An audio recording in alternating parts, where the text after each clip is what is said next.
And we had a Drum roll, please. Good evening, everyone. Welcome to the Salem High School Building Committee meeting for, what's that, Thursday, right? Yes. Thursday, January 16th. I lose track of days. Thursday, January 16th, 2025. Need a motion for approval of the minutes for the December 19th meeting. So moved. First motion made by Bob, second by Megan. Any questions, comments, concerns, changes? Hearing none, all those in favor, please signify by saying aye. Aye. All those opposed? And the motion carries. And we're gonna move on to milestone schedule review, and I'll hand it off to Margaret. So everybody should have an 11 by 17 copy. This is actually almost identical to the one from the last meeting, just showing, oh, thank you, just showing us moving along. So on the top, there's a little red dotted line, the "We Are Here" line, and on the bottom, there's kind of a circle. There really have not been any updates to this. I'm just sort of reiterating kind of where we stand. So we're not going to spend a lot of time on it. The one thing I will say is that we did have on this past Monday a really great Spanish language meeting, community meeting at Espacio, and it was pretty well attended. In fact, one of the gentlemen who was at the meeting is here, yeah, it was just a great conversation. I am not a Spanish speaker, but we had the whole presentation was made by Spanish speakers, and there was a lot of participation. So, and that was a meeting that was suggested by Mary Manning. So that was a really great thing to have accomplished. So I'm not going to spend any time on this in this meeting because we have a lot of content to share, but that's just to kind of, we're going to continue to use the schedule, this kind of format as a sort of check-in at the beginning to remind us all where we are. So that is it for that item. Any questions? Okay, thanks, Margaret. Dr. Shrike.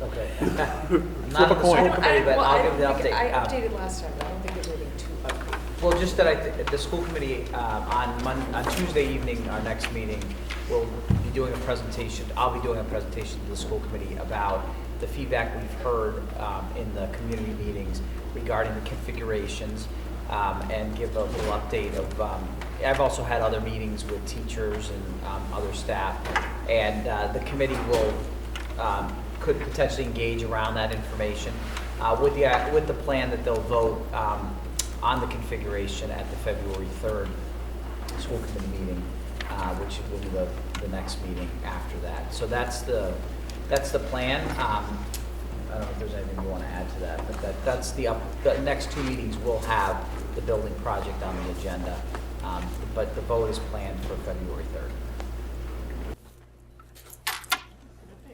Questions? Okay, thank you. Next, working groups. So I sent out a couple of emails. I did hear back from a few folks about either they're fine with where they are now with the working group that they're on, and you can see the working groups on the screen in the membership. The only thing I'm looking for at this point, well, there's a couple of things. Number one is, it would be nice if someone would volunteer to be a chair for each group. It should not be a heavy lift, really. We don't want you taking copious notes, but there'll be times when we'll ask for updates, brief updates at our meetings, so it'd be nice if we could have one person per group give an update. I know Paul has graciously volunteered to be the design working group chair. So I would appreciate it. You don't have to tell me today, but within the next couple of days, if you could just shoot me an email saying I'm happy to be the chair. I'm happy to chair the communications working group, although I was the chair last time and I failed miserably, but I'll do better this time. But again, if you're willing to be the chair, I'd appreciate it. Just send me an email the next couple of days. Did you all get a copy of the charge of the working groups? Any questions about the charge or charges? Did not get a copy. You didn't? Okay, I'll make sure. I'll get you a copy. Any questions on anything? Any of that? And in terms of frequency of meetings, we'll leave that to the respective working groups. I would hope that if there's a reason to meet at least monthly, I'm going to send an email out to the communications group because there's a couple of things that we need to start thinking about. One is there's a video that is going to be done in-house, and so we've already had a couple of meetings on it, and I'm going to get our communications group up to speed with how that's going. And then we also got to get the word out about what we're doing. So I'll be in touch shortly about some things that the communications working group can be working on. Okay. Hey, Yes, sure. This is, I should have mentioned this about the schedule, but I'll plug it into the working group meeting.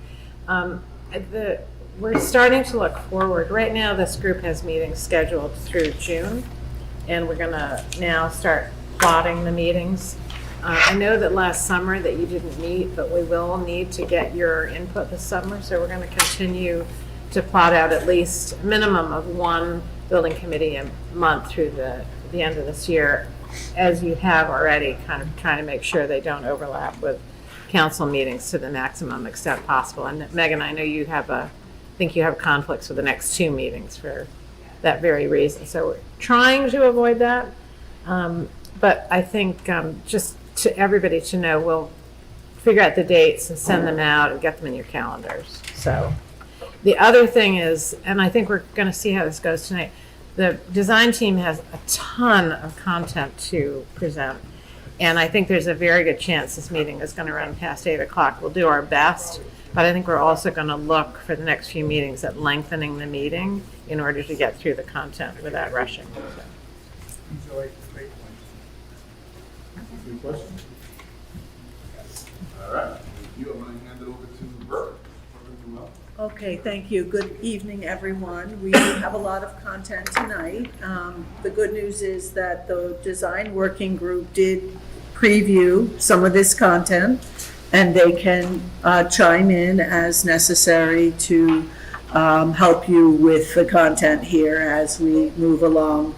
We're going to tell you where we are with the evaluation of existing conditions. We're going to talk a little bit about the building usable area. So what's the area really left to build? And we think we have another way to describe that a little better than last time. We have Vinod here to talk about traffic. We did do we're just going to give you an update. We had Hazmat come in and other consultants, so we have a list of that. We're going to talk about the space summary for the first time, really cohesively go through the preliminary evaluation of alternatives.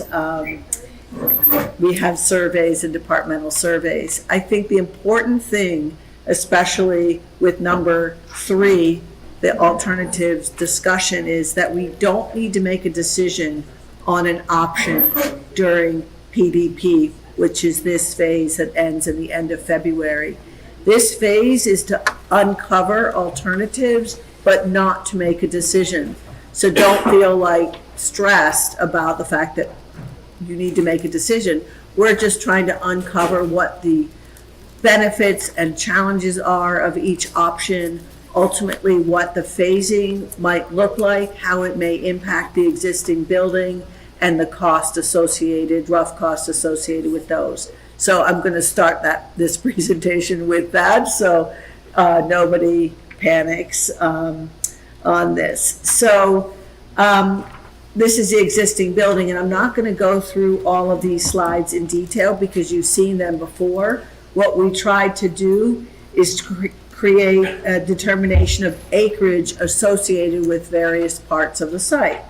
So this is the electrical easement, and we looked at where the power lines are, and that's 9.3 acres. So we built on this information that most of you've seen before. We may have formatted it slightly different, but the final result of this information is on this slide. And what we're trying to say is, yes, you have a site of 61.6 acres. Seems really big, right? But when you take away the exclusions, which are on this list, that means the area that you don't have to build the building, you end up with 16.7 acres. So for example, we tried to give a little letter associated with the location. So you can use some of the ledge, you can blast, and we may do that in an option, But that really steep ledge that's on the west side at the back of the building, located where A is, that's not a buildable area.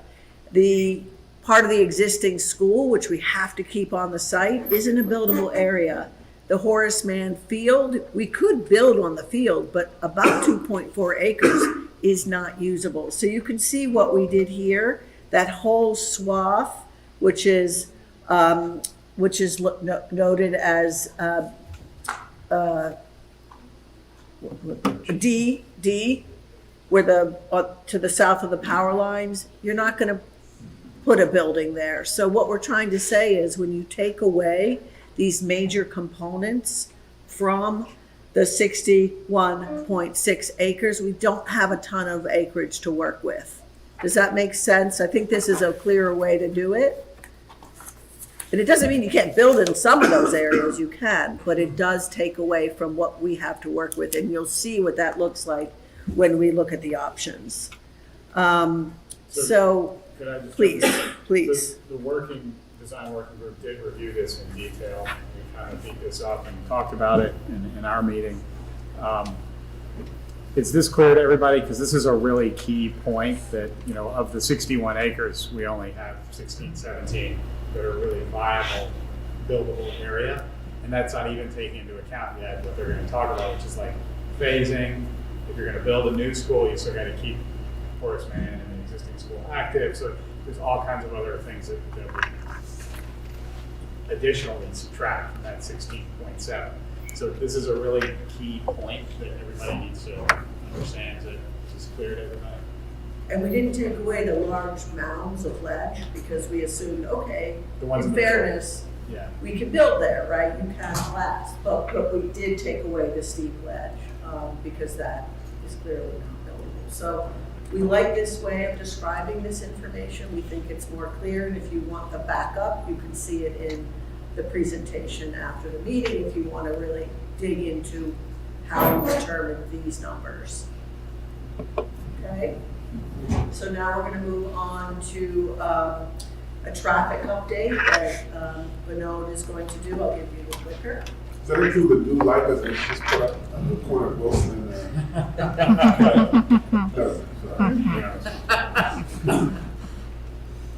Sorry. Hello, everyone.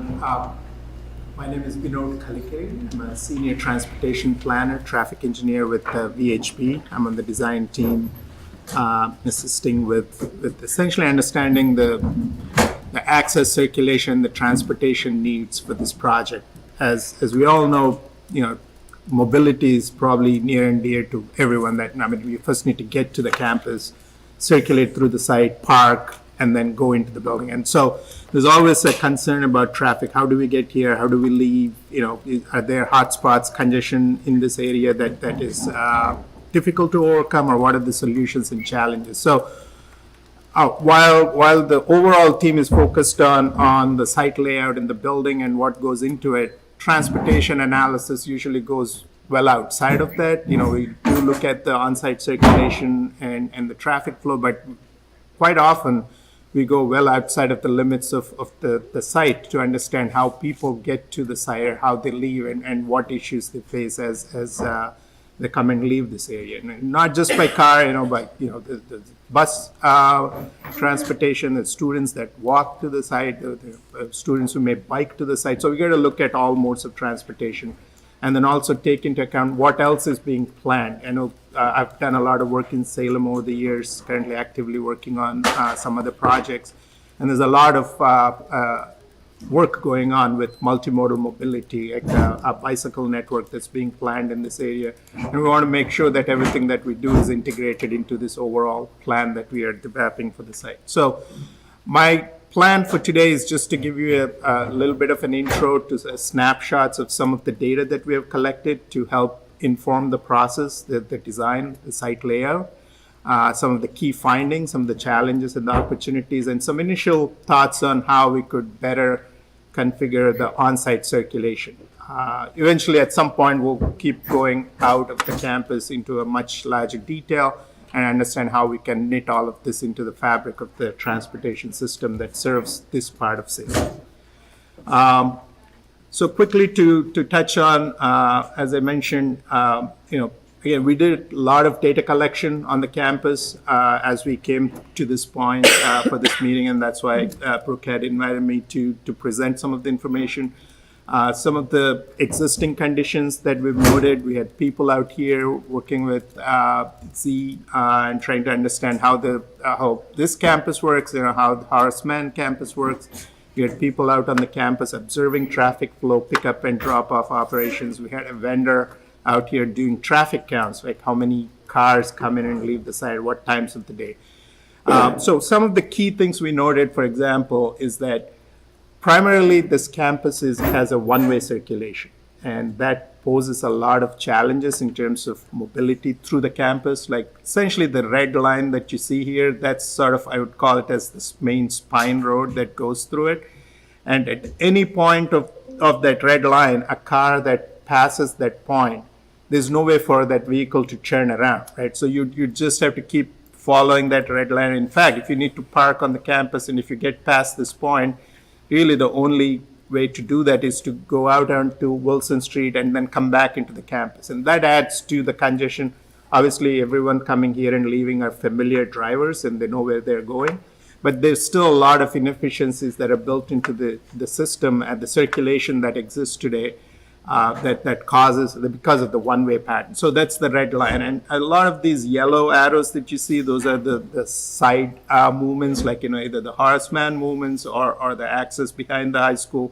All of those are one-way streets. So if you miss a point, then you got to go all the way around to get back into those areas. And there are opportunities with this project, depending on different scenarios, schemes that you look at to address some of these existing deficiencies as well. And I have a few slides here that kind of gives you a snapshot of the type of data that we look at as we plan and look at the mobility for this campus. So this is sort of an hourly distribution of traffic entering and exiting the campus. So the blue bars are cars entering the campus each hour of the day, and the red bars are cars leaving the campus. So you'll see, and I guess one thing I do want to point out, the entire campus is essentially right now served by one access point. Both Horace Mann and the high school is served by that one access point.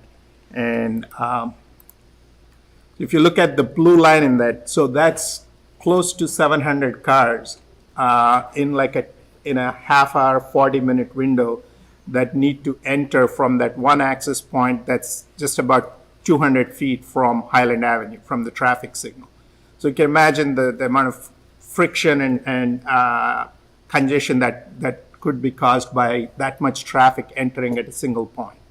And then the red bars, obviously, there are 3 different points depending on which school you're at. Horace Mann has all 3 exit points that they have available to them. The high school actually has only one exit point. That's the easternmost driveway on Wilson Street that the high school traffic could technically leave. So these numbers help us understand how to lay out the circulation pattern, the internal intersections on the campus, and how to make it work more efficiently. Another thing we look at is once traffic leaves the campus, or if people are coming to this campus in the morning and afternoon, how does the traffic, where does it go, and what are the different modes of travel? And we got a lot of data from the district, so we were able to analyze some of it. So you'll see that generally about 45 to 55% of the traffic, so it's generally evenly split east and west on Wilson Street. So there's not a heavy percentage coming from Highland Ave and a smaller percentage coming from Jefferson. It's actually close to half and half, depending on which hour you're looking at. And then the mode of travel information that you see here, there's about 60%, there's the 50% here, and the 10%. So 50% is parent drop-off or someone dropping off students, and then the orange is students driving on their own. So about 60% of the vehicular traffic associated or traffic associated with the school is by personal automobile. 30% is by bus, and then about 10% of the students walk or bike to the campus. Then we look at where these students are located. And this again was, we got very helpful data from the district. So we developed a GIS map, almost like a scatter diagram, to kind of give you an idea of where the student densities are within the campus, within the city. And as you can see, the two schools are right here where the yellow circles are. The majority of the population obviously is to the north and east of the schools. So when we look at access points, where would curb cuts make the most sense? Is there an opportunity to create a new access on Highland Avenue? Some of this data would help us. Like if we were to create a new access point on Highland Avenue, the amount of traffic that we would capture is a relatively small number. It's the dots that are located to the south and west of the campus. The rest of the traffic's coming from other directions, and new access on Highland, unless it's a full signal with turn lanes, would not provide the most benefit. So that would help us understand the access needs for this campus. Then we looked at where the staff, teachers and staff for the school come from. And this is kind of, essentially a zip code scatter plot. And you can see actually where the school is and how far the teachers and staff come to school from. So these are like, towns where staff live, and we didn't put in actual addresses, but, each of those towns have at least one staff member or teacher, a total of 244 staff members and teachers for the high school. This is just for the high, this doesn't include Horace Mann, right? Just that number is just high school. Yeah, Horace Mann, we had separate data and it's available, but I just plotted the high school number. And again, on the previous chart, you do see the numbers, the current enrollment and the comparison to, the future 2034 projections with the middle school numbers. That takes us close to, I guess, 1,600 students from the 965 number that you have currently. So we're going to take all of these into account, obviously, for circulation, access, parking, all of those numbers play into the process. So. Again, some initial thoughts on how we could, and again, a lot of this information on this slide would help inform the other members of the team to figure out how to lay out the site circulation. One of the key findings is that it would be helpful to have two-way circulation through the school campus. So that Spine Road that I showed, the red line, the dotted red line, which is one way today, it would be very helpful to have two-way access. So all students, both Horace Mann and the high school, would have the opportunity to use both access points on Wilson as opposed to entering at one and exiting at the other. There are various, what I would call as hotspots within the campus, depending on the time of day where there are backups, because parents are trying to pick up, there are buses that are queued, and we want to make sure that there is enough accommodations for all these vehicles so that there is no congestion on the campus. And we did observe parents picking up students in areas where they shouldn't, because they did not want to wait in a line for the queues to clear. So they would pick up students in parking lots or areas where they shouldn't be loading and unloading students. Again, given the constraints of the driveways, there are some areas where they may need to be only a one-way operation, but again, some options provide full two-way access that you'll hear from the rest of the team. We also will continue to look at the opportunity for a new access on Highland Avenue, and we've looked at the topography and the geometry of the road. It appears that a location near the tennis courts would be the most optimal location if there was an access. And as I mentioned, for that access to be most beneficial, it would need to be a signalized access, full control from different directions. And that would provide the most benefit for the school. But obviously, Highland Avenue is a state highway that's under Mass DOT control. There's a pretty significant project that's currently underway that DOT is advancing right now with design. So we would need to interface with that team if there is an opportunity to integrate a new access for the school into the DOT plan. So those are some of the initial thoughts and ideas. Obviously, we'll continue to further refine these as the site plan develops with the team. Anybody surprised by anything? I guess I was thinking, I know some of the slides you included Horace Mann, and the more I thought about it, the more, because they, for the most part, take the same traffic pattern. So it's almost like it has to be embedded in all these slides, no? I mean, Well, it has to be It's a considered. little Yeah. bit different. It's a little bit but different. isn't the entrance the same? Entrance.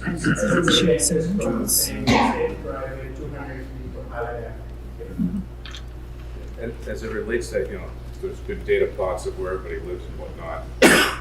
Not everybody goes home right after school, so they may go somewhere else. So maybe that Highland Ave option, if you just look at the plot, it doesn't seem to support that, but perhaps that should be considered.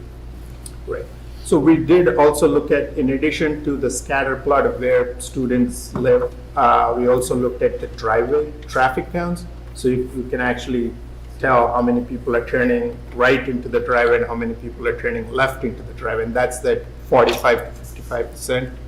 So you do actually have, it's not 50-50, but it's relatively close. So you don't have like an 80% traffic coming from Highland and 20% from Jefferson. There is a 45, 55, or close to half and half split in the two directions, as it stands today. Yes. Might be getting ahead of myself, but in terms of like, would it make sense to have a separate space for like the buses to come through? Oh, it's going to okay. Right. Yes, from a transportation planning and safety perspective, it's always good to separate out automobiles, personal vehicles from buses. It's something that I always try to accommodate within the design. So as you'll see in some of the schemes, there are some solutions that address that better and some that integrate the two. So there's always a balance between drop-off pickup needs and other circulation and building related. Yeah, I know that's one of challenges. our biggest issues right now is the buses get stuck here. Right, yeah, if you use the same axis, I agree. So sometimes you try to create that separation, maybe there is a bypass lane for buses to avoid the backup in the queues, and then they have a different location to drop off and pick up from the parent pickup.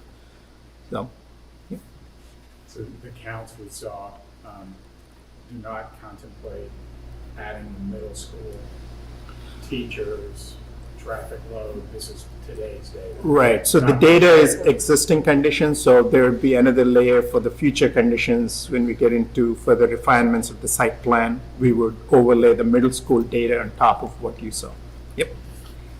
Are we still looking at possibly the right turn in, right turn out of Highland without a signal? Right, so again, yeah, so if signalized access on Highland Avenue is not something that can happen, let's say Mass DOT is not supportive of creating another signalized intersection on Highland, we'll be looking at the potential for a right-in, right-out, which doesn't need a signal. So the right-in would not, based on that scatter diagram, there's not a big population that you would capture with the right-in, but the right-out would provide a relief, so people don't have to come out onto Wilson and wait at the signal to turn right onto Highland Avenue. You can enter Highland Avenue directly from this new, if there's an exit, right turn only. I think that would help the exits that are heading north. And you'd still need Mass DOT permission. Anything that you would do on Highland Avenue, including sidewalk modifications, moving the fence within their right of way, everything requires a permit from MassDOT. Yes. I'm sorry. I've been previously task force, so I get more receptive to that. We would also absorb the funding for that, right? I'm sorry, what's that? I said we would also absorb the funding for that? The funding of that, it becomes part of the project Part of the cost. project. Right, it'll be Yeah. part of the project, and there are, It's not- there's a state share and then there's a city share, but yeah, usually transportation improvements end up on the municipality and not as much on the state. Isn't it sometimes the city incurs that cost, or are you saying it's part of the project cost? Well, it's part of the project cost that the city can choose to spin off. Right. But typically, we would present it as a sort of all-in cost, and how it gets funded then can be broken up in pieces. But also a lot of communities, what we've seen is on the funding side of things, there are other public funding sources, similar to what the city has done with improvements on Wilson Street and the new bicycle network that's being advanced. There are other funding sources, state and federal grants that are available. And if the timing of those grants are aligned with the design and the procurement for construction funding, you could tap into other sources to help improve or implement some of these larger scale transportation improvements that may not necessarily be part of the project cost. So my understanding that if there is any potential housing, it would kind of be in that area along Highland Ave. So just to kind of future-proof for it, I think that would be good to have some sort of at least option, maybe not now, but to add an exit to Highland at some point, because I think that would need it. I think when we get to the options, we'll see the impact on the site. That might help inform that discussion. I'm sorry, are you talking about major housing? Up That Highland there's Avenue? or no just potential down the housing site? on the high school site, yeah.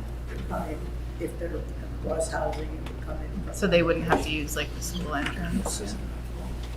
All right, we good? So we're. Hold on, Bob. Oh, sorry. The only thing I would say, Bob. if you're gonna talk about a curb cut into Highland Avenue, it would make more sense, and I don't know if Mass DOT would allow it because the signals, it would make more sense if it lines up with Valley Street. Because Valley, if you look at Valley coming off of Highland, it's one way going up, and then when you get to the top, Cherry Hill Drive coming down the other way to the light at Wilson is one way coming down. And the only thing is, I just pulled it up on Google Maps, that lines up with a pumping station that the city owns, right next to the parking lot. So if you go parking lot, pumping station, then Valley Street's right across the way. I don't know if there's enough room or infrastructure it needs around that pumping station to line up with Valley Street, but that would relieve a lot of the traffic flow out. Because if you were able to get onto Highland Avenue at a different point location other than Wilson, because Cherry comes down the hill, and if anyone's trying to go up towards Witchcraft or try to get towards Peabody, they have to go out, take a left, then go up Valley. And it's kind of a convoluted, try to get through the lights. But I don't know, the two traffic lights that close, I'm not sure how they react to that.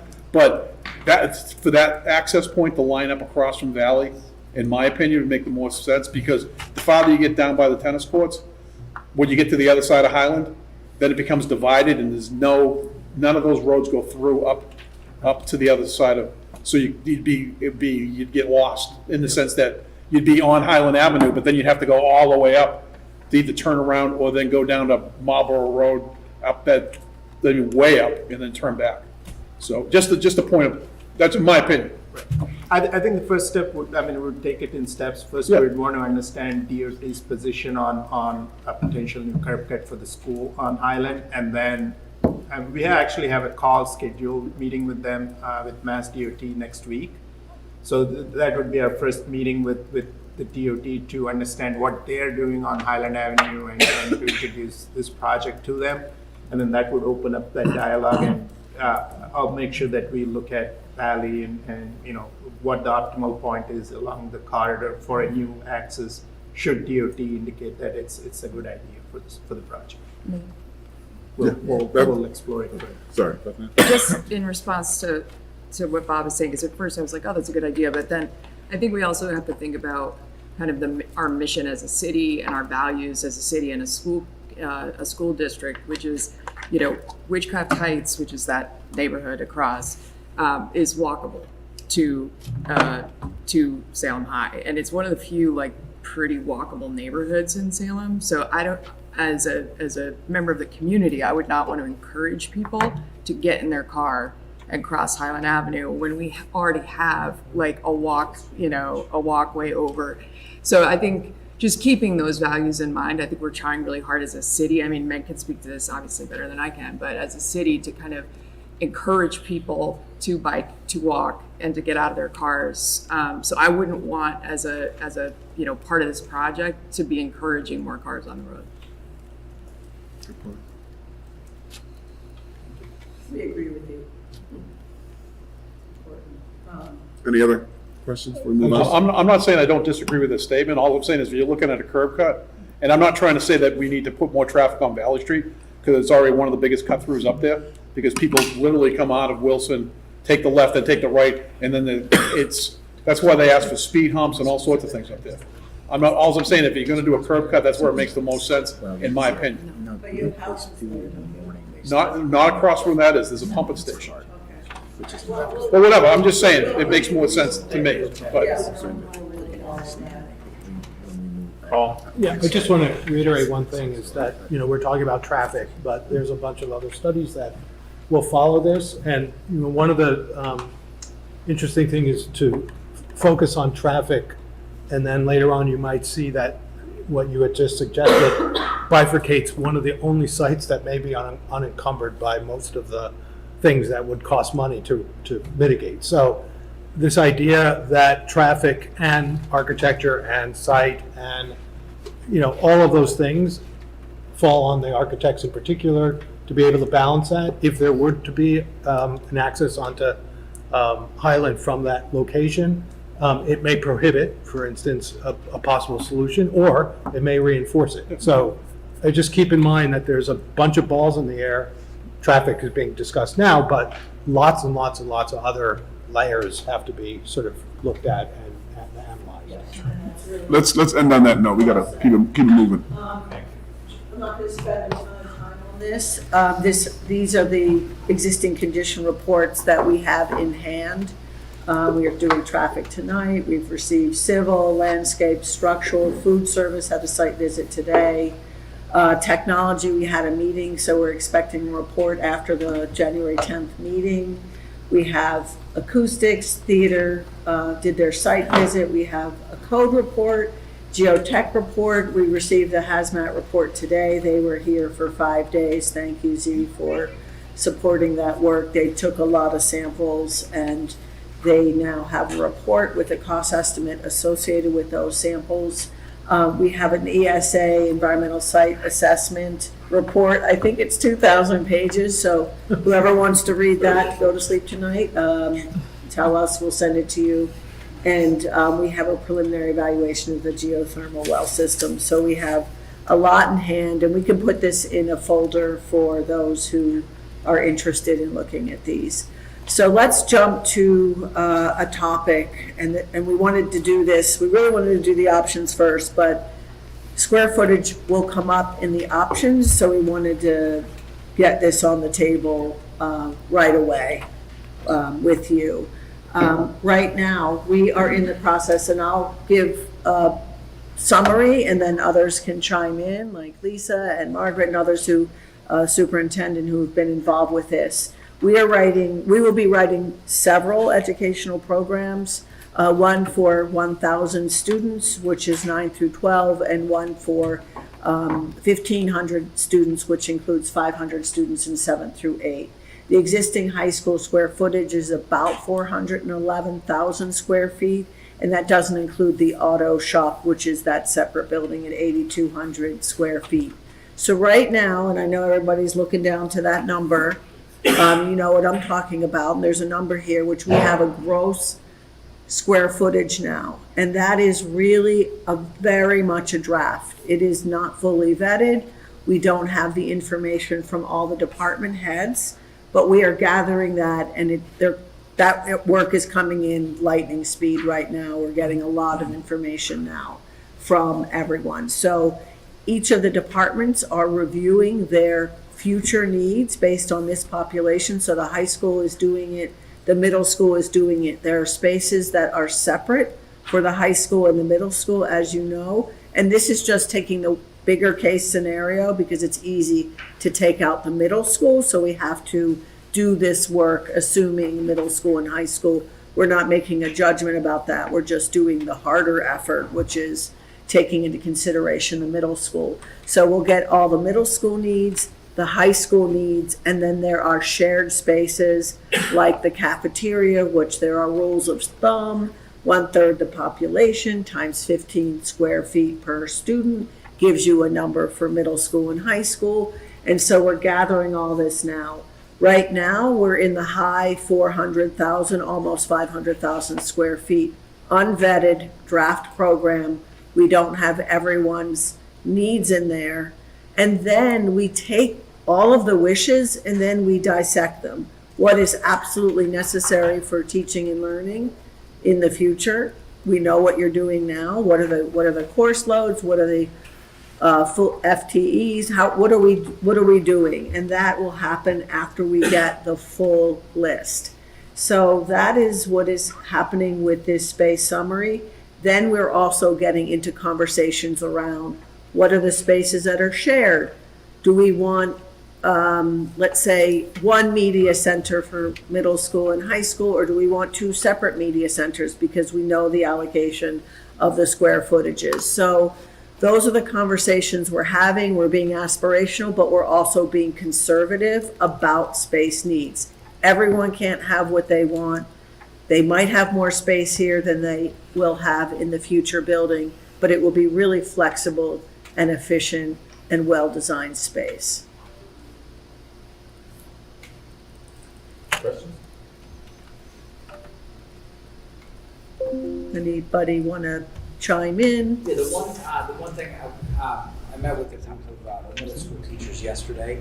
They're not crazy about a 7 to 12, but we were talking through different things. But there's this how possible is, I guess the question about shared spaces is the big one. Of course they want everything. And that's a question that maybe not for tonight, but I just posed that because I think it'd be interesting to know how, in your experience, what that's looked like. Like, do some of these schools have separate cafeterias? Do they have separate media centers? Yes, They can. In their ways, remember, the cafeterias need to be near the kitchen and the servery. Right. So we can create a space for the middle schoolers. It could be more intimate. It could be away from the high school kids. There are ways to manage it. You can have separate media center. We have to justify all the spaces in the narrative when we add space. So, art room, do we have an art room in the middle school area? Are they consolidated? Is that better? Are they going to share the pottery room? So there's lots of discussions to have. And if we're adding space because the middle school wants additional space, we have to talk about what that looks like. So some of these conversations are easy. We can have separate admins. We can have separate nurse. We can have separate guidance. We can have separate entries, which we'll see. A lot of people feel strongly about that. So They do, our options consider that, so we get that. And then how do they circulate to some of those shared facilities like the black box and the auditorium, which will not be separate. They can have use of those. Auditorium, you wouldn't want to have separate auditoriums. Yeah. Right, but I'm just saying, like, some of them are easy, some of them are harder, and that's what we're vetting now as we speak to the faculty and department heads, and that's what we're going to do as we look to this space summary, because if you can't justify it, it won't be reimbursed, and we want you to get as much reimbursement as possible. We don't want to overbuild.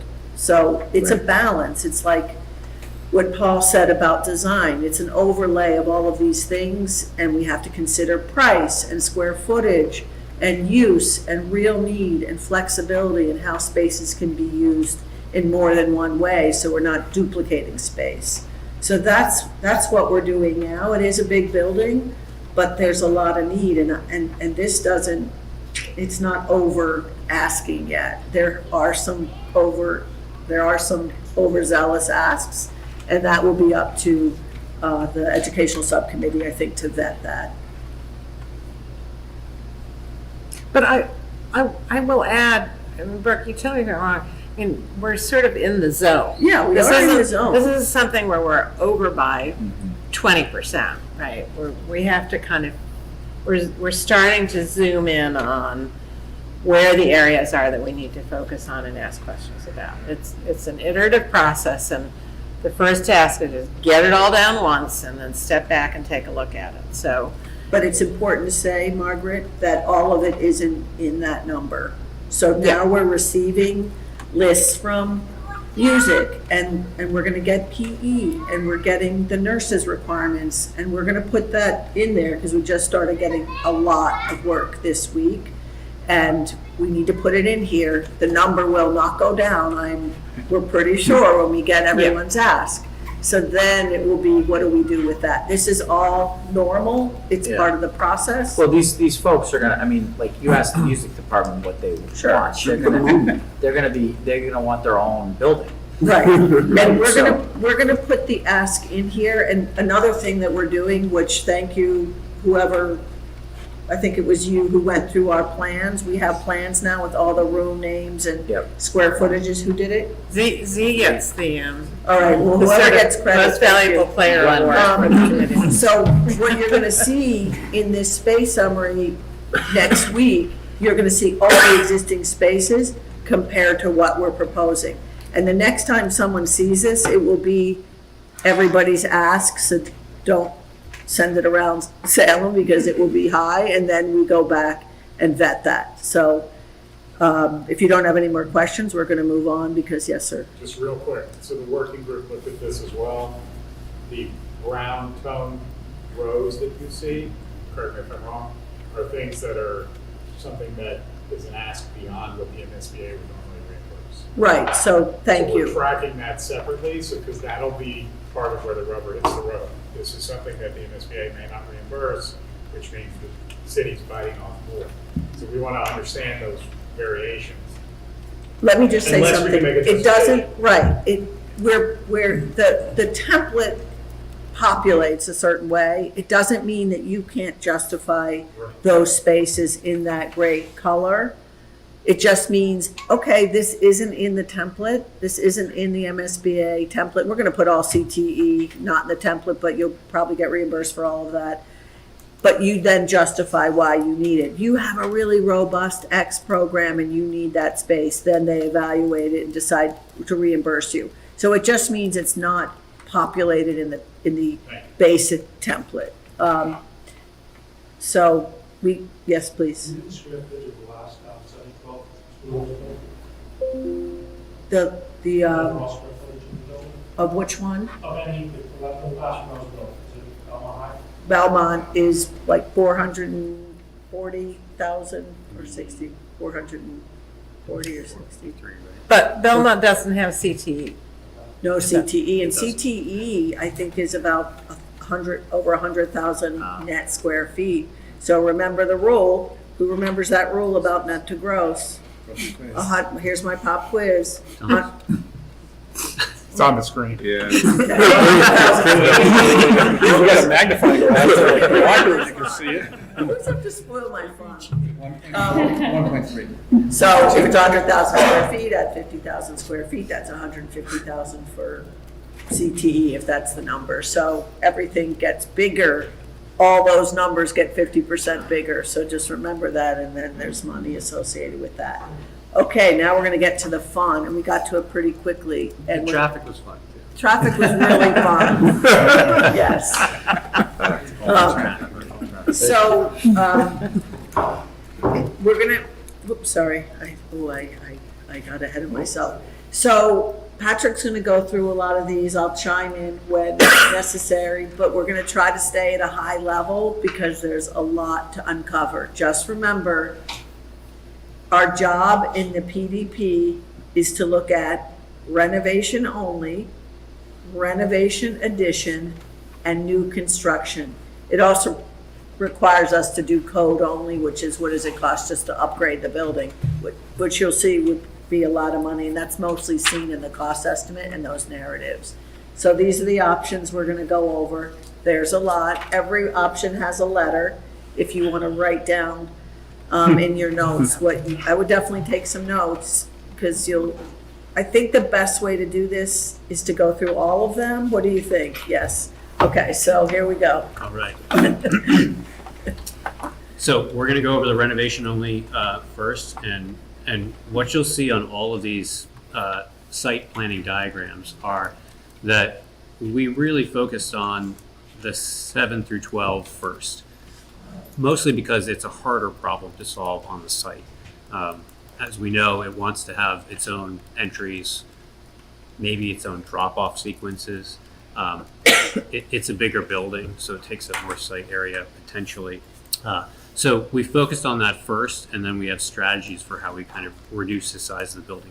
Most of the schemes that you're going to see here are contemplating 4-story buildings. There's one that I'll point out that looks at a 5-story building, but most of them are looking at a 4-story building.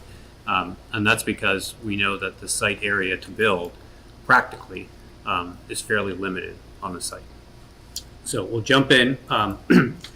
For each scheme, first, just to orient you, Highland Avenue is up there in the upper left, Wilson on the right.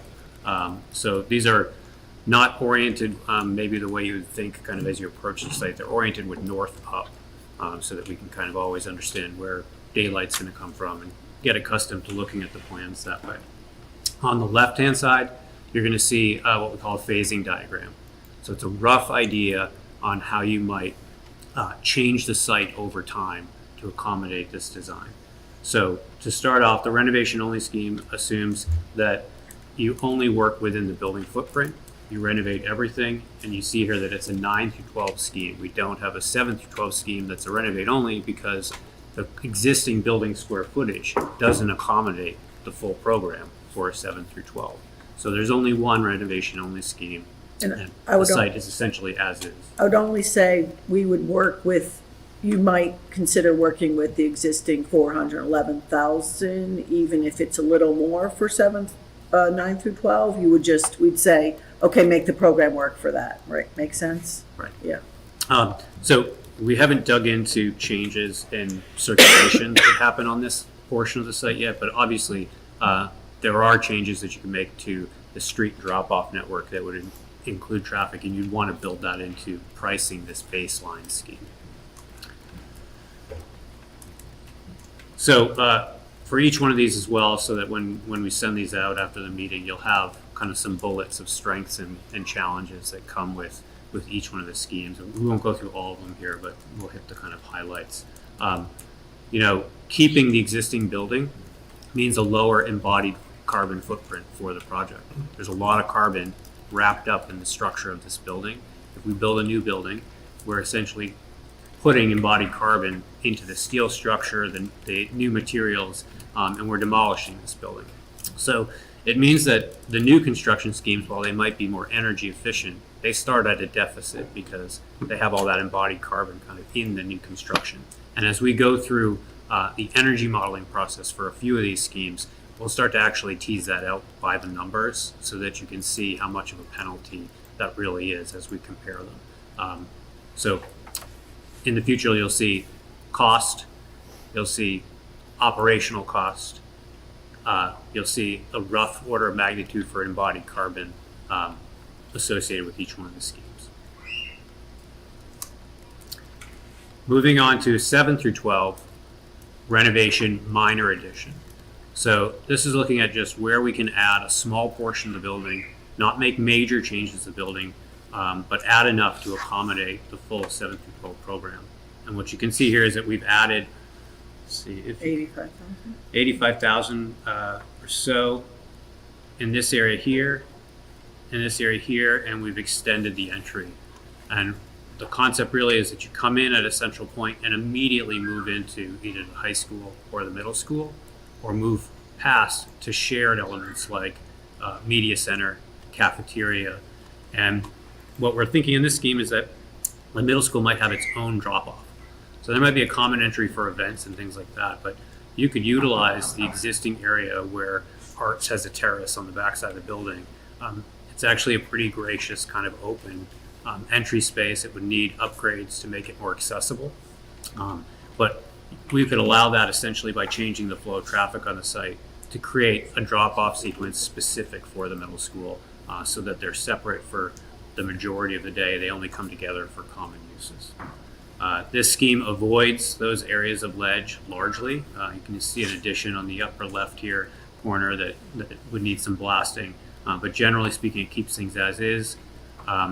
We're thinking about accommodating all the CTE program in a contiguous building in this scheme, taking down the existing auto body facility and expanding parking in that location.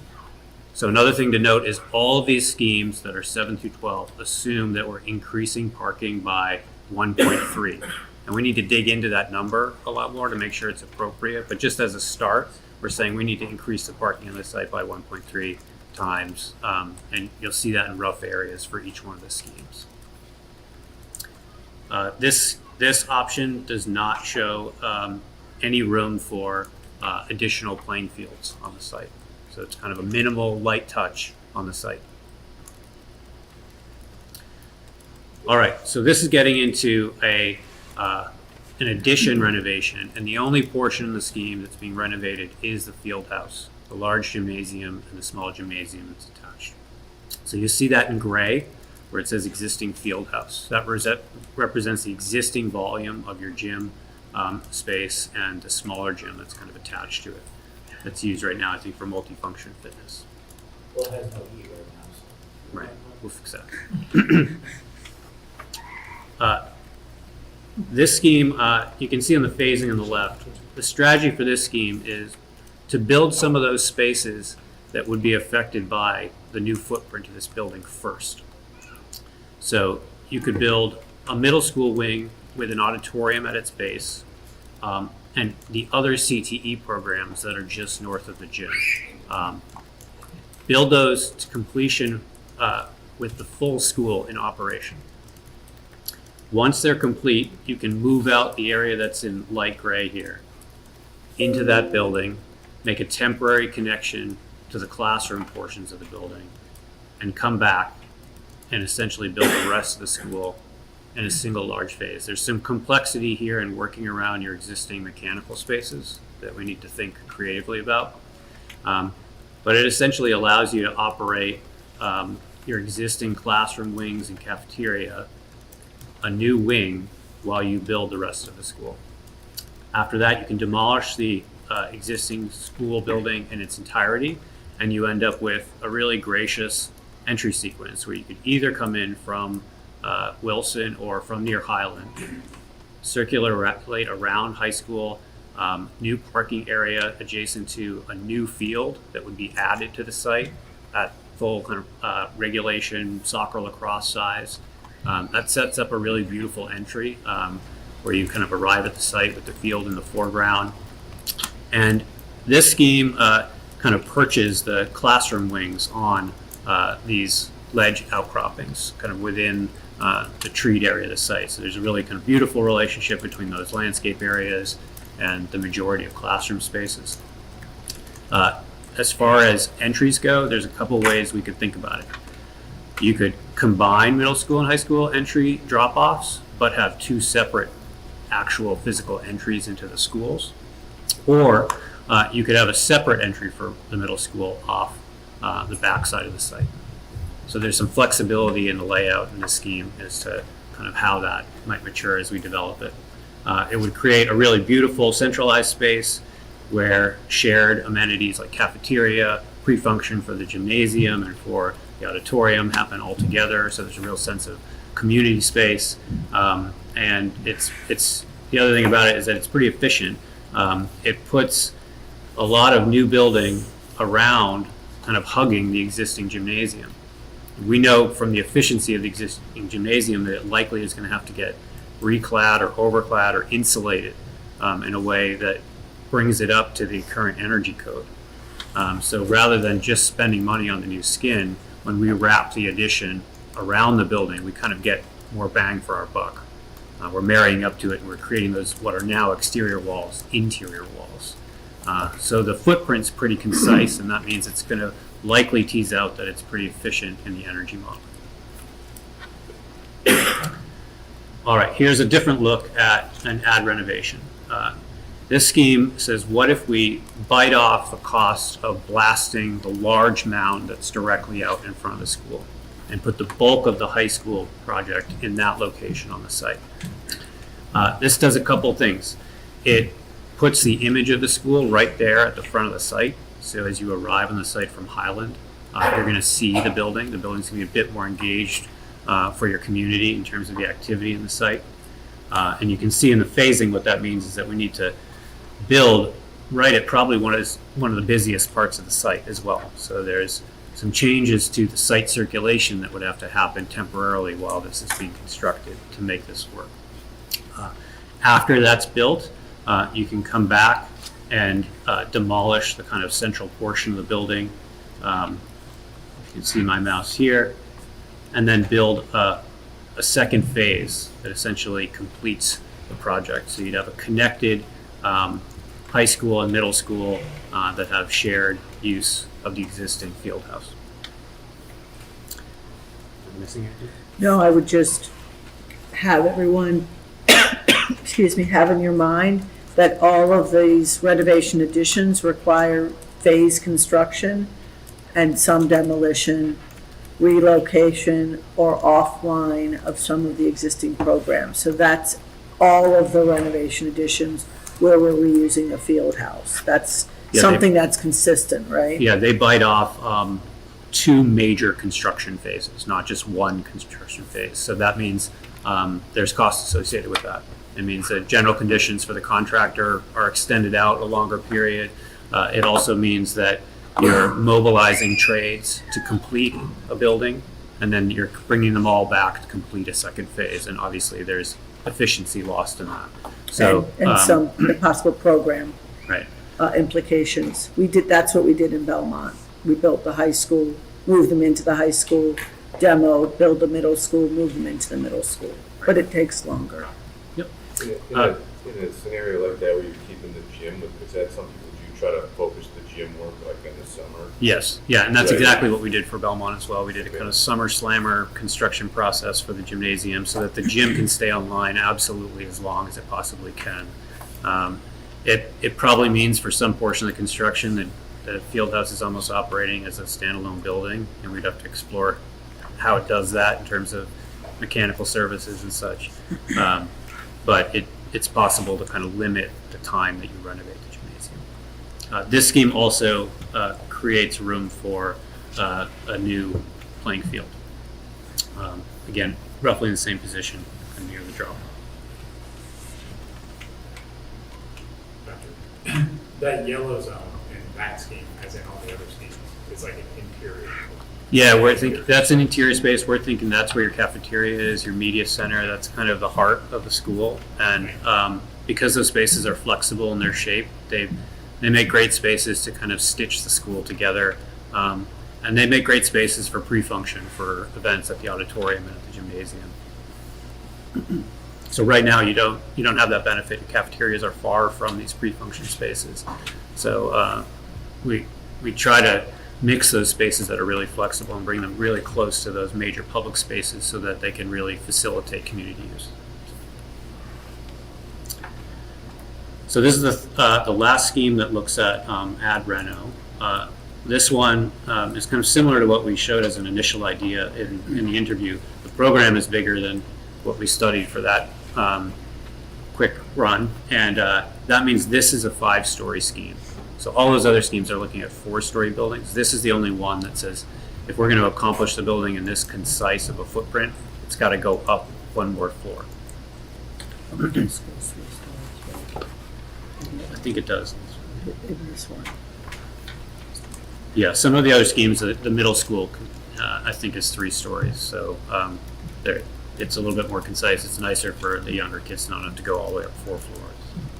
The entrance and egress is at one point, right? Yeah, so this one, because it's building in a very concise footprint, you can see it's not touching any of the ledge on the site. Essentially, it's building on the flattest portion of the site, which is the existing Horseman field, which could get relocated, and then it could add a new field on the front.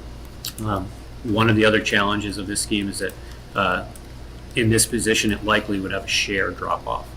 It's pretty tight to the power lines easement, and there's likely not enough room to get queuing and turnaround and circulation at the back of the building. Especially because you're going to need access to CTE programs, and on this scheme, it's probably going to come from that south side of the building.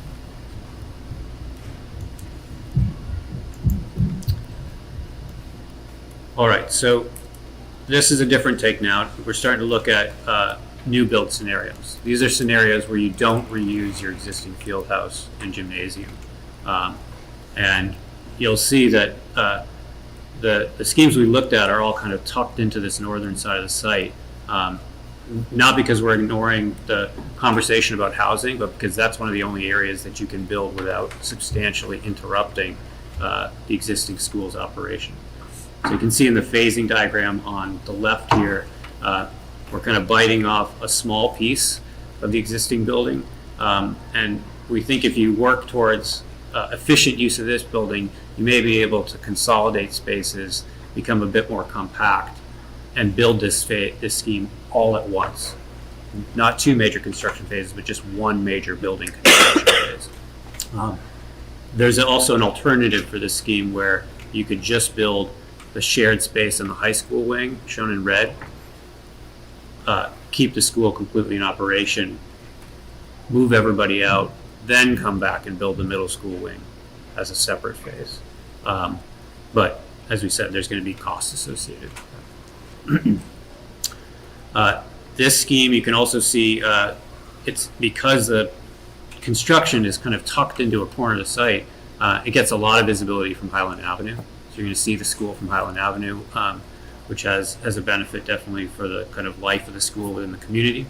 By doing that, it also is very efficient in terms of parking, and you can see we're actually getting 1.5 new fields in this site layout. So you're gaining some space that might be outdoor space for the middle school or a practice field. It's also contiguous playing field space. So if you think about running a soccer tournament or something, you could turn your field sideways and chop it up differently kind of over the course of the summer. So it gives you the benefit of kind of building in the corner is that you get more contiguous site space to kind of carve up in the way you want. I would just add that we assumed not 12,000 square feet for a gym in the new construction, but 17, which is typical of what we've been doing on these larger buildings that require more athletic space. As Patrick said earlier, what we'll be doing is evaluating the general condition extension and the phasing against building new and maybe building a bigger field house. That's part of what this exercise is we're doing. We're exploring these options, and ultimately cost, location, circulation, fields, program, adjacencies will all be factored in as you develop and come to later on a preferred option. Let's see. We studied some variations on this scheme. If we were more compact and wrapped the program around and stacked, really integrated the CT on multiple levels of the school. We also studied the option here that you might separate the drop-offs and have middle school have its own drop-off loop. And you could have that coexist with the major parking areas if we stagger the start times of the school essentially. So the drop-off for middle school happens, then students come and park. That becomes the parks for the high school afterwards. So we want to start thinking about this not just in terms of phasing in terms of time, but also over the course of the life of the day, what's the best way to kind of create a pedestrian-friendly, gracious, student-focused environment that isn't all about cars, and think really about how we stagger start and stop times to best use the roadway portion of the site. It's really easy to solve the vehicular piece, but end up paving the majority of the site. We want to try to be smart about it, so we're paving as little as we can.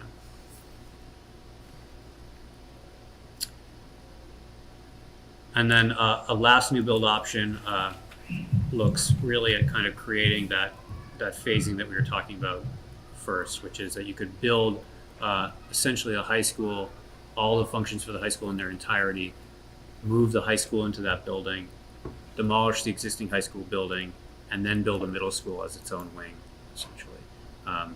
And do it in such a way that all the public spaces kind of stitch together in the end for those shared uses that we discussed. This scheme is very efficient, and you can see we're getting 2 new fields on the site by kind of really tucking the building kind of into the corner of the site. There were a couple of options that we discussed in the working group that we think are worth taking a look at. One is building completely new at the front of the site and just understanding what the impacts are for that. It definitely would be a scheme that separates the building from the existing field house, but it's probably worth studying just to understand what are the impacts if we bite off, again, the cost of taking out that ledge, but build essentially a very dense kind of 4 or 5 story school at the front of the building. And that, I think that's it. Yeah. I didn't hear you say the word, you didn't, I just missed it, but do all of these schemes take into account the possibility of two-way traffic? They do, and we didn't go a diagram of the direction of the roads on it, but they're all assuming that there would be a kind of some way of coming through a front loop in a two-way scenario, giving you the flexibility so that even though we're showing kind of middle school, high school entry in this drop-off as a diagram, you could hypothetically think of this scenario in this scheme where middle schoolers come in here, circulate through the site, and then come in and drop off. Right. And the other question, I remember at an earlier meeting, the mayor was here, we talked about new fields, and there was concern about Bertram and not necessarily giving that up. Remember that conversation? And so he didn't seem too keen on new fields. Well, it doesn't make sense to not, Bertram should be the football field, and the city invested in that. But I think it would be helpful for the athletic teams to have some practice fields, but I don't know if you want to speak to that. Thinking like multi-use, in Yeah. particular baseball, softball Okay. on campus, which are the ones that we have the most difficult time around the city. We're not suggesting a stadium at all. We heard you. We're not? No, we were told no stadium. So these are, this is kind of us taking a wide view and saying, what are all the places that you can build on this site? There's a couple more we want to entertain that came up through conversation. But it's trying to take that widest view right off the bat so that we can get all the layers that are important to discuss on the table. We will likely not energy model all of these. Not because it wouldn't be interesting, but because it probably wouldn't actually be useful for you. Most of these, when we think about a high efficiency building skin, and we think about building with a compact footprint, most of these are pretty compact footprints as ideas. And they're likely not going to be terribly different in terms of the energy modeling. Even the renovation, I would say, we're likely going to have to completely insulate this building as a renovation to bring it up to code. So we're talking about order of magnitude there, but we'll likely pick 3 of them, 1 from each category, to test out in terms of energy modeling, so that you have life cycle data associated with 1 of each category, and you'll be able to tease out, what's the difference? Are we paying a 3% penalty, a 5% penalty, a 10% penalty to go with one scheme or the other? So the working group has identified a few kind of general overarching comments based on our conversation, but I want to open the floor maybe and see if other people have things to say. I don't want to bias everyone. Sure. We didn't pick a favorite, as Brooke said at the beginning. We're not asking for a decision tonight. We're just opening the Pandora's box of opportunity and taking feedback. So. Is it? How do I ask this? Has there been a decision? Well, let me back up. Is it overwhelmingly, is the consensus that a separate entrance for middle and high school? Okay. Yes. Good. Okay. Everybody we've spoken to feels very strongly that both the middle school and high school should have its own identity, which means its own entry. It seems to mean its own admin, nurse, and guidance somewhere in that area. And then whatever associated spaces we agree would be with the middle school versus the high school. And then, sorry, actually, I'm not sorry. And then the second question. So, in any of these schemes, how important is it to have access to Highland Ave?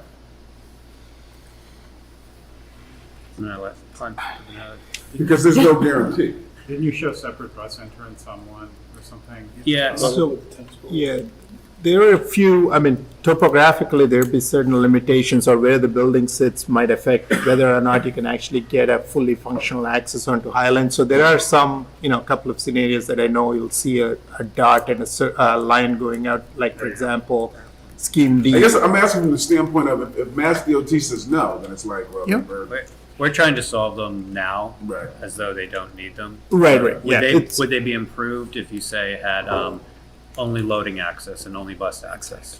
That's an option, right? Yeah. So we're trying to essentially tease them out so that none of them rely on that access. Yeah, it'd be good to have it, but if you didn't have it, you're not taking too much away And you from can the see, solution. and some of them, they might make more sense to be a back of house shortcut, right? Or an exit only for the bus loop, something like that, to relieve traffic. Not all of them does it make sense for them to actually be a kind of front door access. Please, Bethany. This sort of is in line with this, and I take your point, Paul, like, I don't want to beat the traffic thing to death, but when you noted that the, parking has to increase 1.3, I think, now that's just sort of a general rule that you're using, this isn't like nobody's Yeah, we need to mandating do this. some more homework on estimating, faculty parking for middle school. What does that mean? What does it mean for enrollment on student parking? That's a real community dialogue. We've worked on projects where the community says we don't want to encourage student parking. Yeah, and I think encourage that's an students to bike. important thing for you folks to know too, is that, Salem's 8 square miles, and we have a really generous bus program in Salem. We offer buses to more students than almost any municipality in Massachusetts. So, for a lot of reasons, we just want to make sure our kids get to school. But I, as you said, I don't think we should be encouraging students to drive to school. Again, this is an 8 square mile city, so it's, obviously we need a lot of infrastructure improvements in the city in order to make sure that our walkable and bike spaces are safe. But again, I want to keep that in mind, that, we don't want to, It's I not a think we decision we need will make. spaces, excuse me? It's not a decision we're gonna make. Yeah, that's why I think it's just good for you to have that context about kind of how we operate as a district. So, like, my daughter has a bus and she begs me every single day to drive her to school. And the answer is no. So, but just keeping that in mind, that we really do have a very generous program. Yeah, it's a Straight really- up through high school. Our high school students are eligible for buses, which most Massachusetts districts don't have that. So I just want to kind of like be thinking about this. We have it's a small district, it's a small city, and we need our spaces for teachers and for parents to come visit, and talk. But Yeah, I would, an anecdote, and I can find the actual presentation to send you all, but I was at a presentation at New York Climate Week where somebody from one of our kind of sister companies who works on assessing carbon associated with transportation looked at life cycle carbon associated with trips to the building versus life cycle carbon associated with how the building operates. And it was staggering to me how much of a difference you can make by just pulling some cars off the road versus making the building more efficient. So it's not a small thing for the sustainable goals of the project to say we're going to create a bike-friendly project. We're going to really welcome bike parking. We're going to accommodate bike parking in the amount that really allows people to come and feel like their bike is safe, undercover, etc.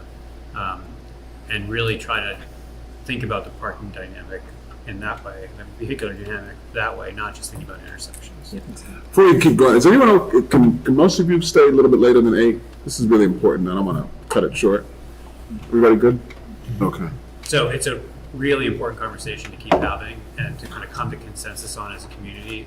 You'll see in these schemes, we try to distribute parking for that reason.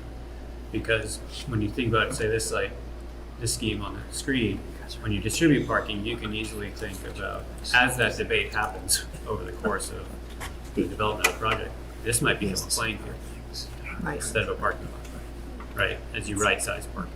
that's exactly where my brain is. So, right. The approach to parking, I would say, I think in big picture is to see what the status quo is, right, for the high school, what the middle school adds to it if you layer, staff and teachers from the middle school to be added to this campus.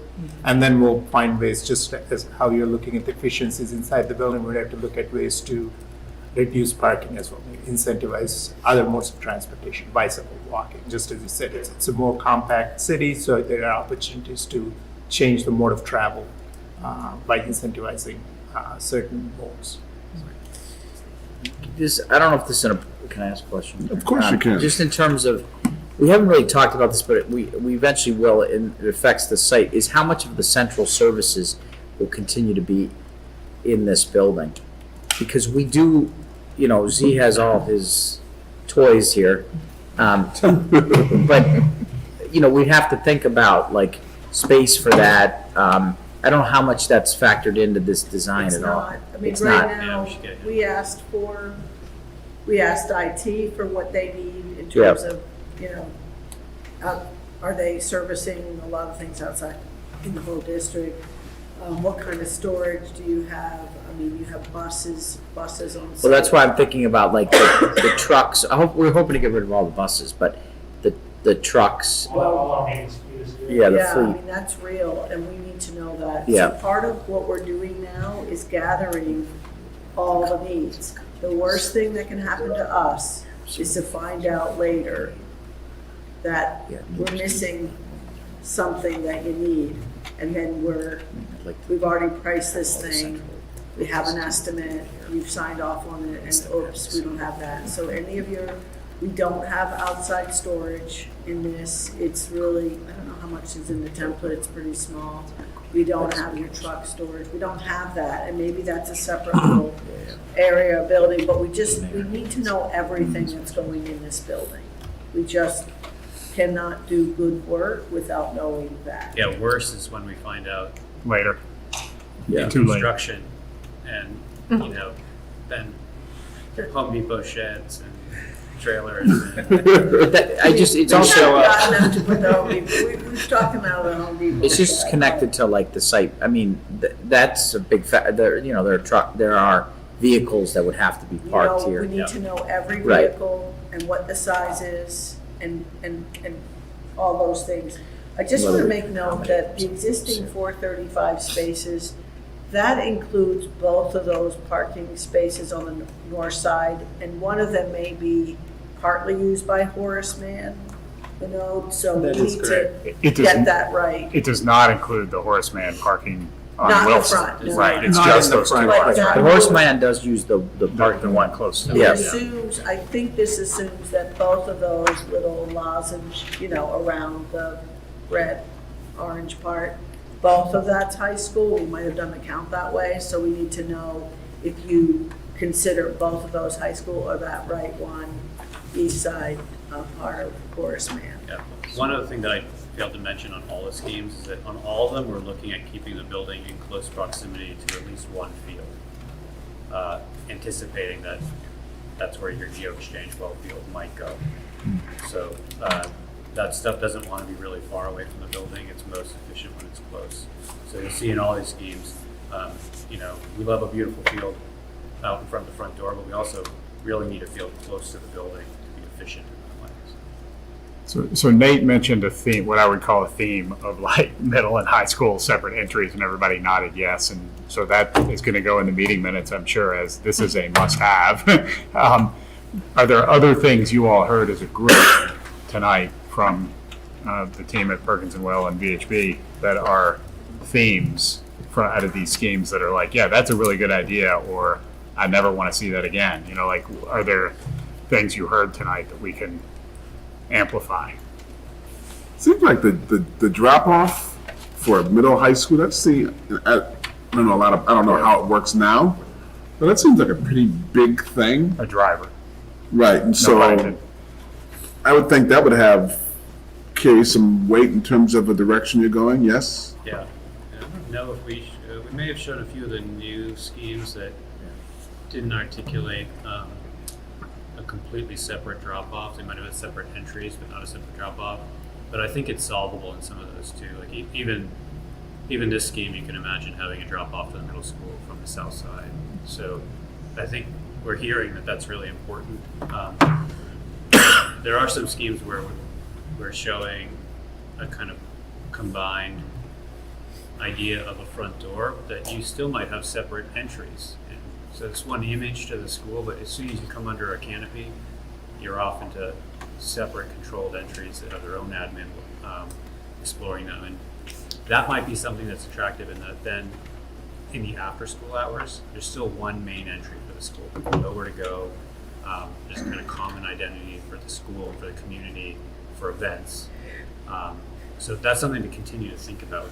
How separate do you want them? Do you want separate for drop off? Or do you always want them separate, right? Yeah, I do think it's important to have separate entrances for middle and high school, but there are also, the idea, we have a lot of issues with this building and for evening events and activities is separating, shutting down the school. We have a lot of problems at the middle school too with that. So is there almost going to be a third entrance where people wouldn't be able, they could access the community spaces like the gyms, Yeah. the auditorium. So for the sake of argument, this one that's on the screen right now, one idea would be, you see the high school in red, it has its own identity. Yeah. Right? It could drop off right at a front door off of the main loop. It could Yeah. also drop off on the kind of backside of the boomerang here. The middle school could drop off right at the front apex here, or they could drop off on the backside. You could also have a set of doors in the center that are the public I like that, access yeah. doors. Everything else shuts down, Yep. and you have one point of entry for events, and you really secure these wings after hours. So everything in the center is Yep. is where the public can access, right? And that's not just good for security, that's good for how this building operates too, right? One of the hardest things about energy modeling these buildings is that they're used all hours of the day, and we don't want to run the systems on everything at all times. We want to be able to not just lock down portions of the building for security, we want to be able to shut down portions of the building and have them, all their set points drive down so it can be really hyper efficient with the mechanical systems after hours. And one to Dr. Strike's point, this building's not like where our gates are, where we shut down. I just think about security isn't optimal because we do have kids that go between like our theater space, which is open. It'll be open till 10 o'clock most nights, and our field house, which is open at 10 o'clock. And the gates actually divide those two spaces. So It's- then there's an adult that has to go and open up the It's gates really and close them hard. down. We're not gonna tell you Yep. logistically figuring out egress and code Yeah. and access and security and blocking things off Mhm. isn't challenging, but we understand the need to do it, and we'll work with you to talk about scenarios. And what's really helpful now is that you're coming up with an evaluation criteria that you're finding, that I'm starting to hear. We're hearing after-hours use and separate drop-offs and clear identity to middle school and high school. Maybe we take a few minutes because, as Patrick said, and we said earlier, we were gonna narrow down the options, and there's gonna be criteria in which you will use to make that evaluation. Obviously, cost may be one, impact to educational program may be one. What are the other things that bubble up as an evaluation criteria when you look at this? So I just wanted to, Brooke, if you would reiterate, a lot of the ad reno schemes, or I think all of them, sort of focus on retaining the field house Yes, and either building around it for right. any of the aspects. However, you did mention that, if there are multiple phases and the timeline becomes 2.5 years or then to 3.5 years because of that. Right. And so will you look at a new scheme that also looks at a comparable size, even though MSBA Right. template has a smaller, and the delta between building new versus having to deal with if that's the tail that wags that dog. Right, and what's fascinating about this is, I think we all thought, oh, keep the existing field house, it's gonna give us a really big new existing gym and reuse it, and it'll be less money. But the impact of phasing, where you have general conditions that extend, which means your Inflation. construction manager, you have escalation. So what is the cost of that, to have that 23,000 square foot gym versus building a bigger gym new and not impacting program and not having that escalation general conditions for extended construction period? That's very interesting, and that's something that we're going to uncover as we do the cost estimates. It's something that we kind of had a big aha moment this week in doing this, like, hey, what are the cost deltas? Yeah. and I see a one question other on Lisa's criteria- What I'm saying is in a separated gym, if you're going down to 17,000 and you're trying to schedule PE and all of that all during the day, plus any of the indoor sports after school, we already struggle with No, that. So I would want to know No, what Mike, that would look but like. the question was if the comparable delta between two identical sized gyms Yeah. to a field house, having the new have exactly the same size, but the comparison delta of cost and risk and disruption and all the things. I mean, so it's not one versus the other. Yeah. It would be exactly the same footprint, understanding that, the MSBA wouldn't fund a larger footprint for the field house, but economics might be, and I don't know, right, exactly, might be that you could afford, the district can afford, or the city can afford the larger field house, because it in fact is less expensive than trying to fix the other one and build around. I think Lisa's saying though, and I don't want to put words in your mouth, but I will. So I think Lisa's saying is that if the currently sized gym is already taxed from a programming standpoint by the high school only, they need that plus for middle high, or they need two spaces that can be scheduled in We have parallel. very active athletic programs after school. We know this. I mean, And you're is on that, has that information been, I mean, do you Yeah, I have mean, that? there are ways to divide that gym and get 3 practice courts. We can do that, and we can have a separate, you have a separate 7,000 square foot little gym, right? That little side gym, technically. But at some point, we're not building 2 gyms.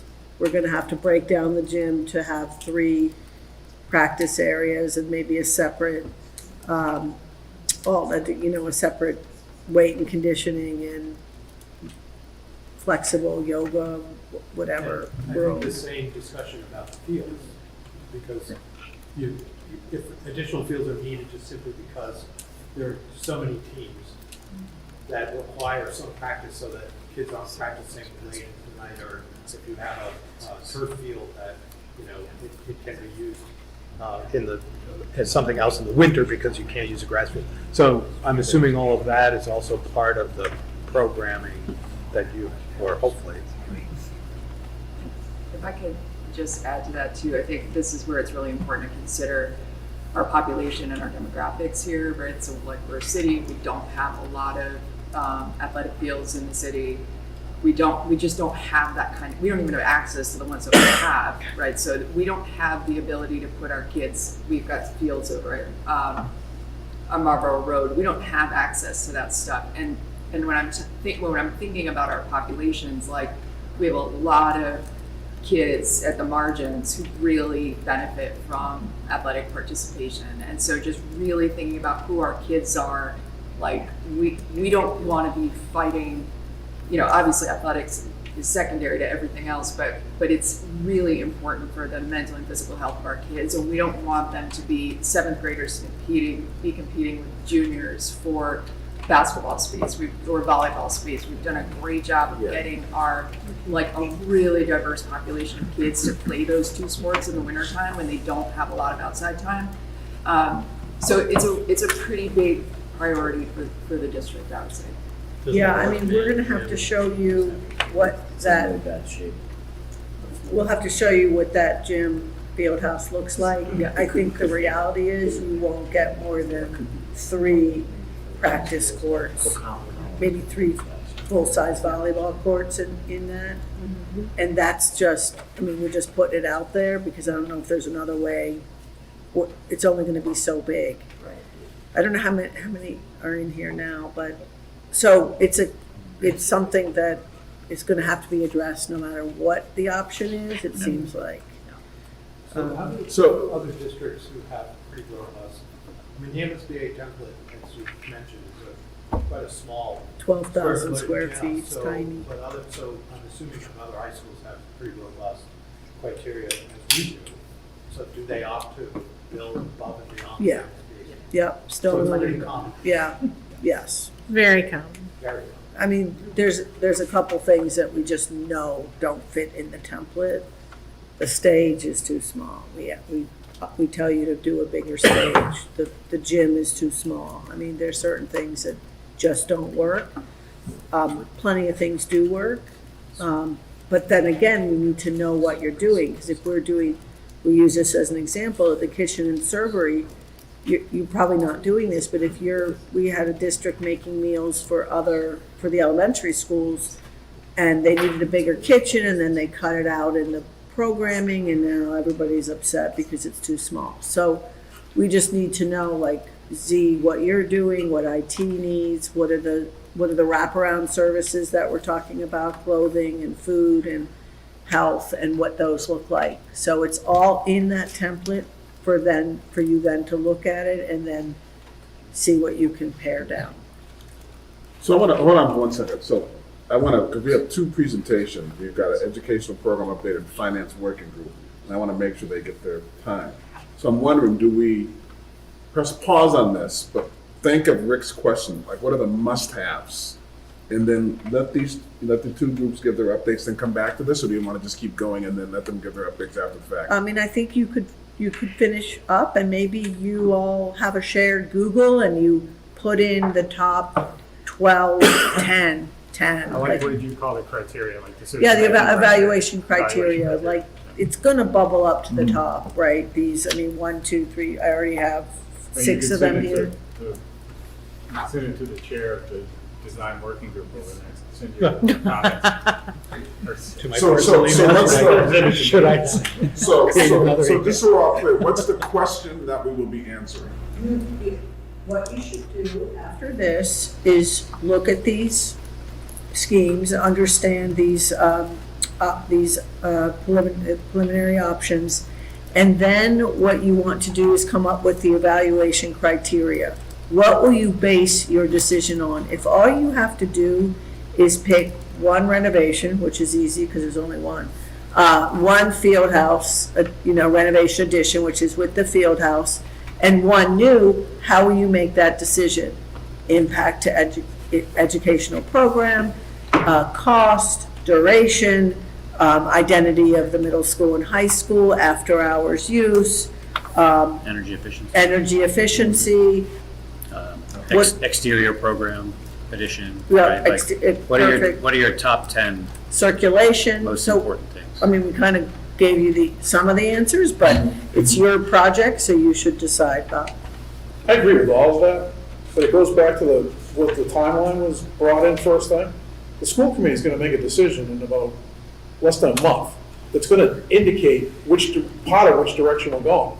I mean, everything down here is like the blocks, how the blocks move around, high school, whatever, with regards to that. But Dr. Reich said something that was a little concerning to me. He said, well, we met with the people at the high school, they don't want to give anything up. They want to be standalone. Middle school. Middle school, that's what I'm sorry. Middle school wants to be, stay where they are, stand alone. They like being separate. And most of the iterations we're looking at are all combos.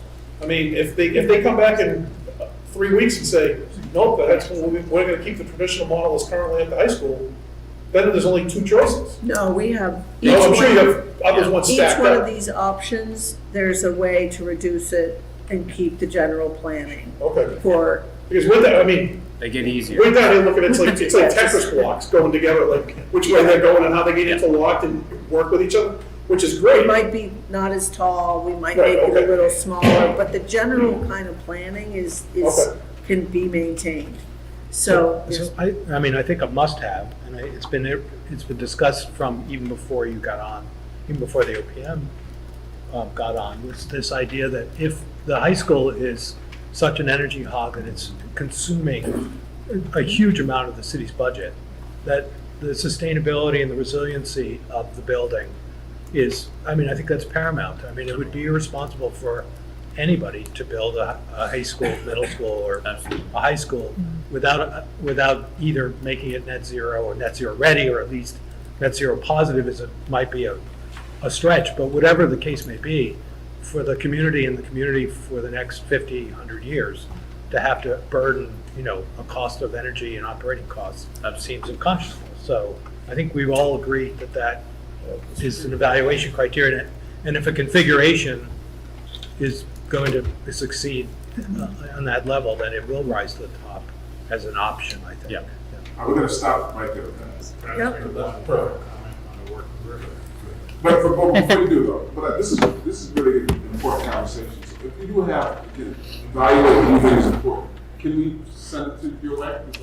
Yeah, I think, yes, I think it would be fine. Unless you want to be the repository of No, I think it 30 should go, emails. it should go to you from the committee. You can do that. You could have a shared Google Doc, you could list the things that we talked about tonight and have people add and edit and rank, or So I maybe think people Yeah, rank To make it. it, to make Can it I just- reasonable. Yeah. I want to recognize Anthony because he's thinking the same thing we I are. don't think it can be a shared Google can't. Doc Okay. because we're a public committee. Okay. And we have to deliberate.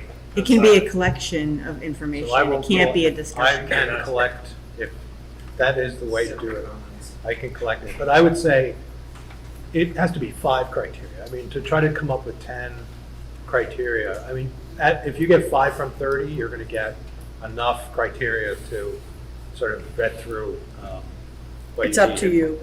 It's totally your, No, we often find too that At 5, if people If list everyone five, says 5, I'm sure there will be overlap. And if you want to We'll add get to 6, We'll get to a yeah. top 10 or whatever. All right, so So five somehow of you- your somehow five of you- your must-haves to Paul. we would also not encourage you to end up scoring these Yeah. because Right. each No, one no, of those we're not criteria asking are going to have a different weight. Just It's list them. more. We're gonna give Rick weights the closing to that com- comments on this topic, and then we're gonna move on to Dr. Reich and the program. So I think the general perception of the working group, and you guys correct me if I'm wrong on the design side, is we started with 16.7 acres, and then any of those schemes have a half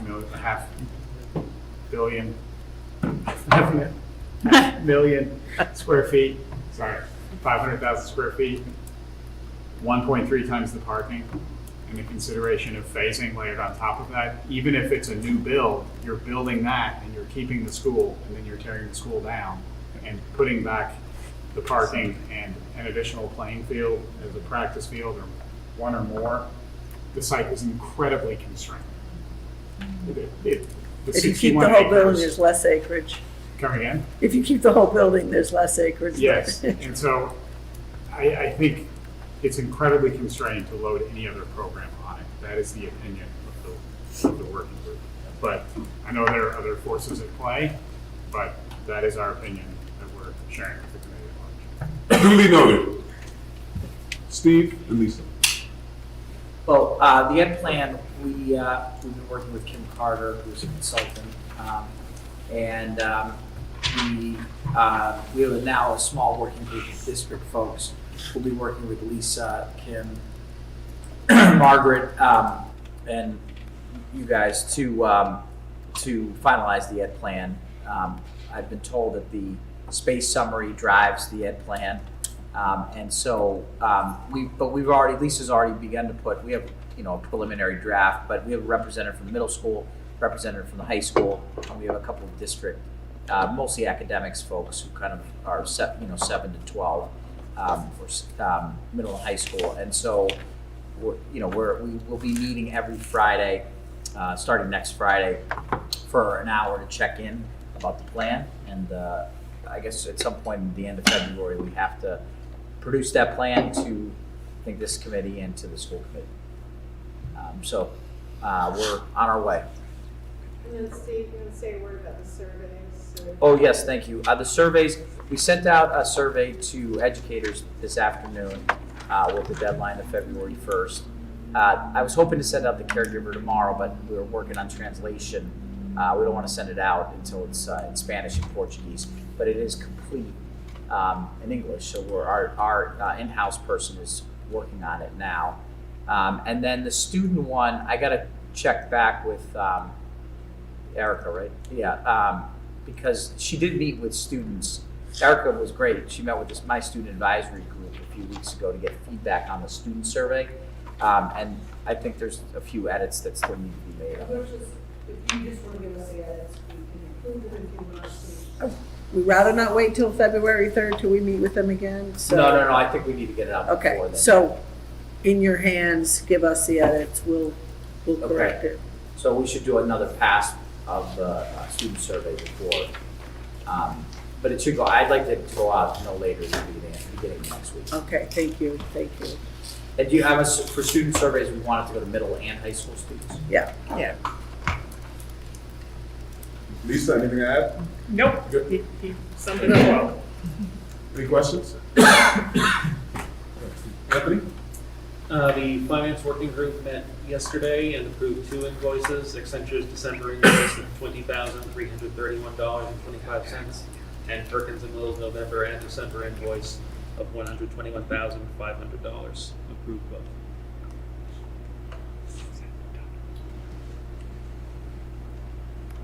Any questions? Public comment, anything? We do have an opportunity for public comment.